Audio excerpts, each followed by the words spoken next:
All right, folks, what is going on? This is episode 499 of the First and Frame Rate Show. I am VF Barlow. Over here we talk about Georgia Southern and Atlanta Falcons football. And today we're going to talk both. We're going to talk about Atlanta Falcons and we're going to talk about these Georgia Southern Eagles. First and foremost, the Falcons have been eliminated from playoff contention. They're not going to win a division. Their offseason starts right now. And the Georgia Southern Eagles have gone down to Montgomery, Alabama to play in their second Cameilla Bowl. They won the last one.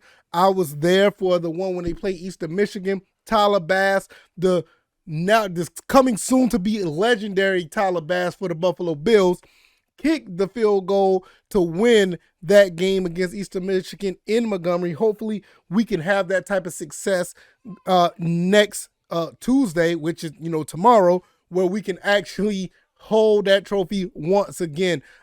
If this is your first time here, welcome. I can be found on YouTube and Rumble. I'm also on Anchor, Stitcher, Spotify, Apple, and Google Podcasts.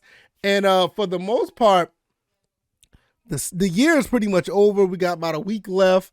And I want to thank you guys for a phenomenal 2022. There's been a lot going on with, our teams, the Falcons, the ups and downs of that offseason, not knowing what Coach Clay Helton was going to do with the Georgia Southern Eagles.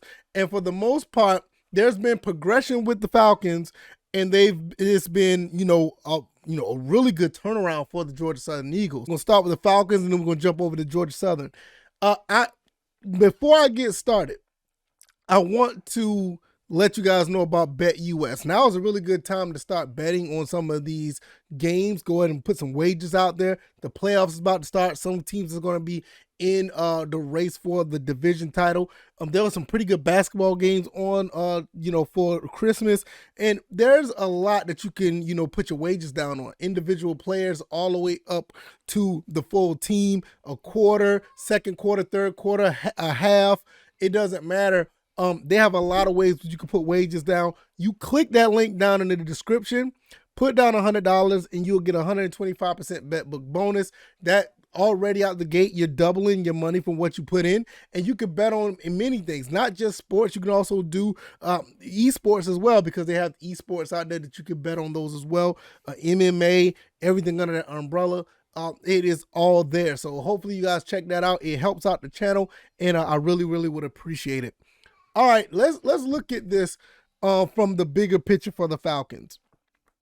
The Falcons right now do not have any leeway or any headway going into the playoffs. They're eliminated out of the playoffs. So what's going to happen now is we have the offseason, basically. I don't see where the Falcons going to try to play spoiler for the Arizona Cardinals. Maybe they could play spoiler for the Tampa Bay Buccaneers, but we have to get in a situation where we're going forward into what's going to happen in 2023. Now, I'm not saying just lose both games, even though it will give us a better draft spot, but you really want to assess talent that's on a team, who's going to want to stick around, who still want to be a Falcon. And if you really want to look at this as a positive, this is a really good time to do so, because of the fact that there's a lot of money that's going to be for the Falcons out there. There's a lot of money. The cap space is going to be anywhere from $86 to $100 million in cap space for the Falcons after dumping off the Matt Ryans and I think the Calvin Ridley contract, and you got a couple other ones. The Marcus Mariota one's probably not going to be added on to 2023. You're probably looking at a situation where you're going to have so much money, a lot of players could want to come here. There's already some sort of foundation of you have a coach that can win with very little or do the best he can with very little, where this team is probably on the verge between 5 and 7 wins with, not the best talent. He's done very well with what he had, and you got to understand, last year they went 7 and 10 with no receivers. Basically, you had a bunch of kick returners for receivers, and he was able to do that much with that little bit of talent. I can imagine what he can do when you have more talent coming in that actually will be able to do something with this team. He can actually do something with what they have. So I'm really interested in to see that. I'm not really sure what's going to happen in the next couple of games or whatever the case may be. But what I would like to see is some guys go out there and play kind of tough, act like they want to get a contract, act like they want something to happen for their livelihood in the sport.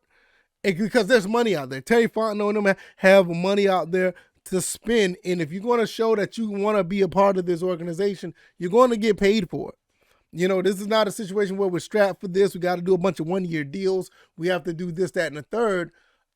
You have an opportunity to actually change your life. If you're a football player with a pretty decent contract. Now, can you do that in 2 games? I don't know, but you can at least put yourself in a position to be looked at. And that's for the most part, that's most of what you really would want anyway. So I think this is a really good opportunity for a lot of players who are on those 1-year deals. Show their body of work throughout this for this season and the rest of the last 2 games. So the offseason for the Falcons is right now. There's no other way around it. The offseason for the Falcons is what it is, and these guys need to start evaluating what is on the table right now. Because what's on the table and what talent you have is really going to show or them what you have, and it could change somewhat of the makeup of the team that they have based on the talent that they have. Because Arthur Smith is shown to do more with less, or do the best he can with what he has. I don't think he's a bad coach. I just think he's really in the middle of cleaning up something that was really messed up. Thanks, Thomas Dimitroff, and thanks, Coach Dan Quinn. And it's just a part of the business. So I've seen some people sit here and say that Coach is on the hot seat. I felt like that at one point too, because he would not get off the Marcus Mariota train, and I really felt that it was long overdue for them to do this. Maybe around week 7, they should have started putting Ritter in, because you see Ritter now. Ritter looks like he's going to be a pretty decent quarterback. I'm not saying he's going to be elite. It looks like he's going to be pretty decent. The second game in, he looked like he was able to get his feet up under him, get his head straight on his shoulders, and he made some pretty decent decisions. It was a lot better than the game before against the Saints.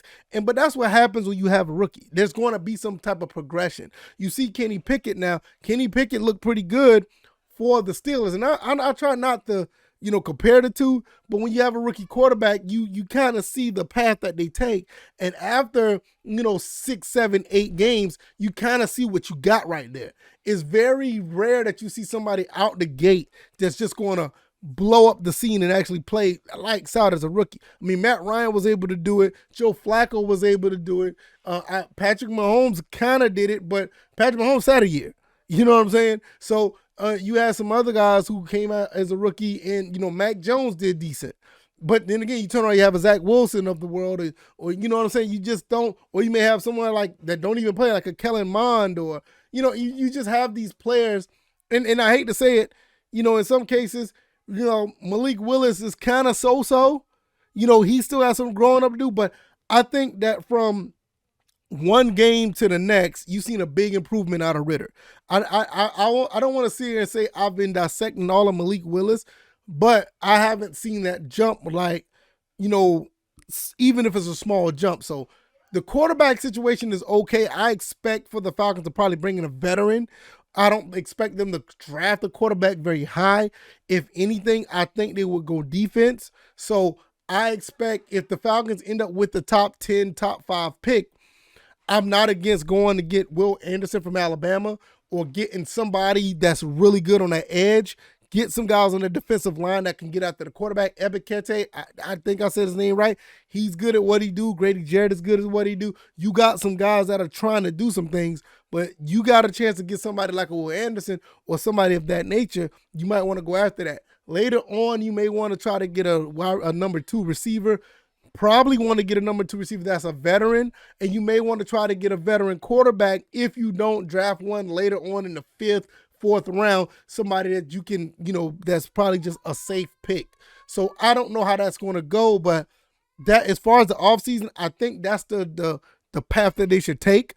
Go ahead and start getting some guys on defense. Go ahead and try to get a solidified number 2 receiver to go along with Kyle Pitts and Drake London, because you can see, as far as Drake London go, I know the fumble happened, and the fumbles have happened, but when you see there's some type of connection between Ritter and London, and it looks pretty good. So you got something to build off that, and you got Tyler Algier. You also have to understand we got 3 rookies that are actually trying to, hold this team together.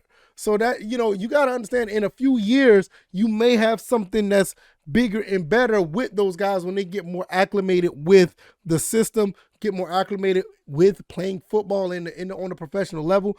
We may have something there. So once again, I'll say defense, get a wide receiver number 2, get a quarterback. I think those 3 things will be pretty good. And I know the defense is pretty vague, but I want to get somebody on that pass rush, up on that line. Get an edge rusher.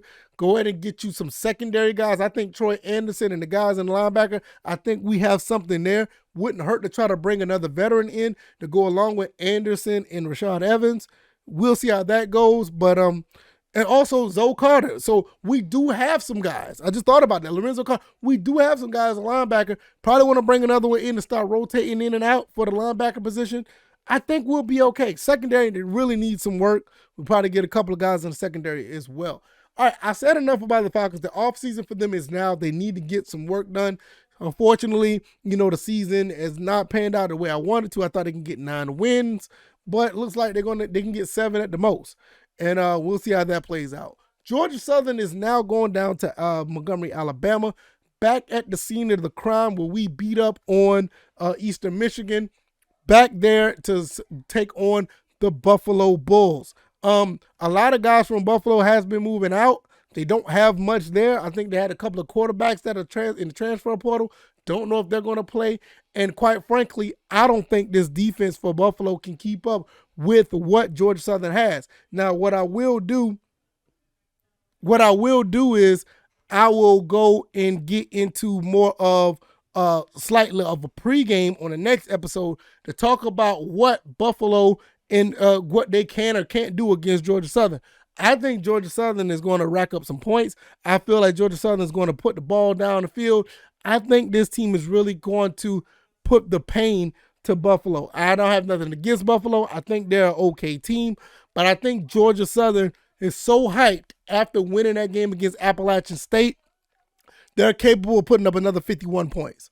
But that's just my firm belief. We'll see how that goes, because I think some guys will probably be back to play. Marcus Sanders should be back to play. I want to know if Jalen White and Gerald Green is going to play. If those 3 guys are going to play, that's going to be a big deal, and there's going to be a really big problem for the Buffalo Bulls, because I just don't see it. I've been looking at some of their stuff, haven't really analyzed it enough, but there's nothing there to see for me to see that, okay, we need to watch out for this. If anything, we need to worry about what we do, because we have an issue with tackling. If we could tackle, that's all we need to do. And I mean, obviously we do need to cover a little bit as well, like cover, in the passing game.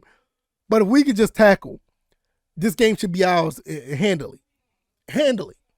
But we'll see how that goes. I'm going to do an episode on that coming up. That's going to be episode 500, actually. I may do something special for that, or I may just do a special episode in general for 500. I'll let you guys know. Follow me on Twitter. I may do a Q&A. I'm not necessarily sure, but I may just do a separate episode for that. So we'll get into that. If you like this commentary, hit the like button, share this podcast, subscribe to the channel if you haven't already. Let me know what you guys think. One away from 500. We also have the Falcons going into the offseason. Georgia Southern is going to the Cameilla Bowl to play. Come on up here, son. They're going up there to play the Buffalo Bulls. And my son had a great Christmas. He had a little bit of everything. And I know he's tired. He just wanted to come up here. He heard me talking, so he's in my lap now. For the guys who are watching or listening on the podcast, I can be found on Anchor, Stitcher, Spotify, Apple, and Google Podcasts. Also on YouTube and Rumble if you want to watch the show. I'm a little backwards. If you want to watch the podcast. And we're going to get out of here. And thank you guys. I hope you guys had a very Merry Christmas. And I really appreciate all the support. You guys are awesome. I really can't thank you guys enough. So we're going to get out of here. And we'll be back for the 500 episode. We're going to do a little matchup with the Georgia Southern Eagles versus the Buffalo Bulls. And we're going to see how that game goes. All right, y'all. We're going to get out of here. Y'all take it easy, and y'all be blessed. Bye. Peace.